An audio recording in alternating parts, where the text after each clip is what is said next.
Someplace, I like to go United States, but you know it's harder to. The list was so long.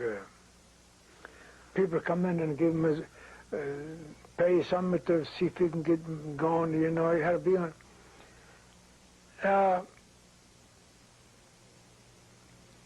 So one day Mussolini changed the law. Was saying whoever wants to immigrate to the United States, they don't have to go see nobody. Just write a direction to the immigration's office.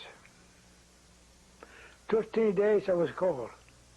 The first thing you know, on the boat was eating it, and I didn't like it too much, you know. When we got to New York, they gave us sandwiches, you know. Nice sandwiches, you know. Coffee and milk, which over the country didn't have that. So we got so surprised, you know.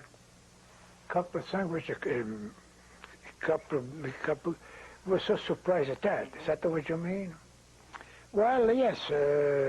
Remember that we stood at the island before the ship got into the right place to carry them off. They stopped us over there. They had the doctors come over, check over, see if we had any kind of a disease or anything. We stopped there probably maybe, well, I don't know, a couple, 3, 4 hours, I guess. Then he took us to the harbor and took her off. Yeah, well, sure, I remember all that, yes. I got a job down Rayon, Circumel. That was 19, well, let's see here now, 28. Well, I was a pressman. I was you were in the press. Making silk.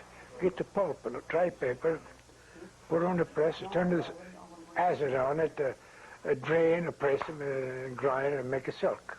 Well, the job wasn't, well, I mean, yes, it was a pretty good job.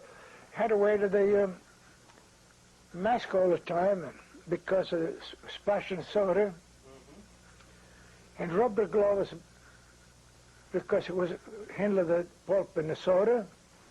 And rubber shoes, the temperature was at 30 temperature all the time. And it was a hell of a job. But then again, what the hell, I mean, those days it was hard to get a job. It was very hard. Wasn't lucky enough. I made enough to keep the family going. Then in 1929, I worked in you know what I used to do? I used to walk at the Rayon back and forth for 10 cents. Used to be trolley, but I was working on night 3 to 11, and I saw the sign over the garage, you know, a sign there for sale. The weeds was high, but you could tell the sign was for sale. So I figured, gee, I'm a criminal. Well, you know, I think I could use this piece of ground. It's on the road here.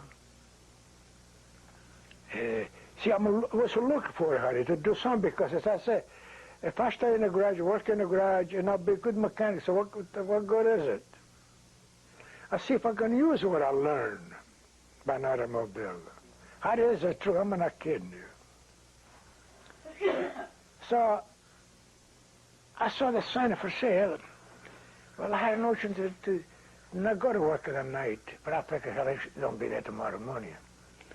So next morning, I goes downtown and I find out when I had owns up piece of ground.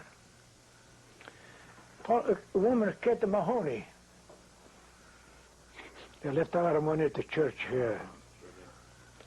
So I said, how much you want for that piece of ground? $260.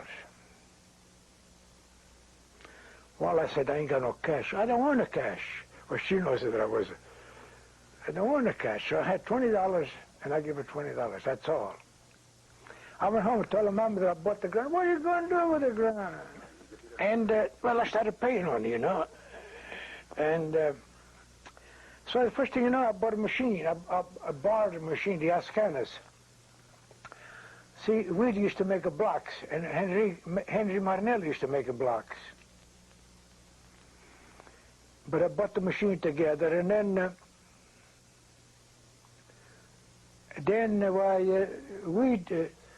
and I was a deliverer to him. It was with my truck. You never got I never got paid. And Marinella never got paid either. He was buying this stuff to make the blocks. We'd take some blocks and never give Marinella any money at all, so Marinella quit. While the weather struck, I used to go down the river and get a seine.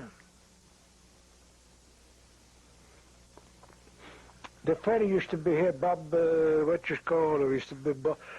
And I go down the ferry and get a load of cinders and mix together with the blocks. In 3 months at a time, I made 800 blocks. I worked 7 days a week. Eventually, I put the building up, small. And then I started to buy a car. But I had no money, I had started very, very little. So little, that's the way